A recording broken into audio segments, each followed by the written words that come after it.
आणि मीडियाच्या बांधवाच्या माध्यमातून सुद्धा नंतर वेळोवेळी तुमच्या सरकारनं मंत्री महोदयांनी सांगितलं की हैदराबाद गॅजेटियर आता आम्ही लागू केला आहे. माझं तुम्हाला स्पष्ट मनानं सांगणं आहे, तुम्हाला काय करायचं आहे काय नाही करायचं ते तुम्ही तुमचं बघा. 17 सप्टेंबरला मराठवाडा मुक्तीसंग्राम दिन आहे. त्याच्या आत हैदराबादच्या गॅजेटियरच्या नोंदीनुसार मराठवाड्यातल्या मराठ्यांना कुणबी प्रमाणपत्र देण्याची कारवाई सुरू झाली पाहिजे. पुन्हा जितकं आम्ही तुमचं कौतुक केलं, पुन्हा आम्हाला असं वाटायला नको की तुम्ही नुसती हुलकावणी देतायत की काय. JR काढलाय, अंमलबजावणी तात्काळ करून किमान आम्हाला आशा आहे की उद्याच्या येत्या मंगळवारी बुधवारी कॅबिनेट आहे.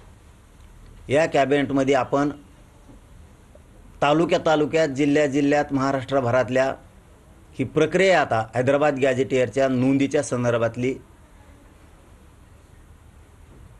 आणि त्या नोंदीच्या माध्यमातून कुणबी प्रमाणपत्र देण्याची प्रोसिजरची उद्या बुधवारी मंगळवारी त्याची अंमलबजावणी करून तालुक्यातले जिल्ह्यातले सगळे अधिकारी हे 24 तास कामाला लावून हैदराबाद गॅजेटियरच्या नोंदीच्या आधारे प्रमाणपत्र द्यायला सुरुवात करा.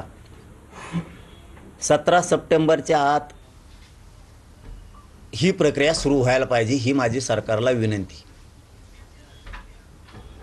आणि याच्यात सरकारनं कुठलाही बदल करू नये. तुम्ही जर आता ठरवलंयच तर मनुष्यबळ द्या. ती 3 जणांची गावागावातली समिती आहे, तिला तातडीनं कामाला लावा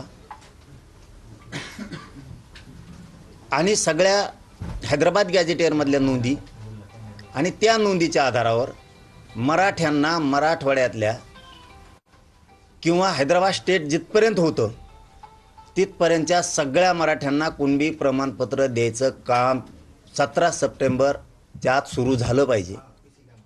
नसता पुन्हा मला नाविलाजानं मोठा निर्णय घ्यावा लागणार आहे.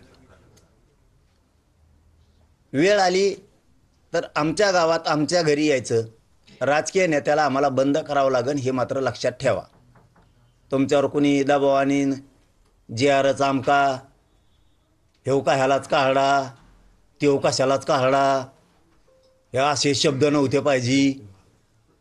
जर कुणाचं ऐकून जर आमची हेळसांड झाली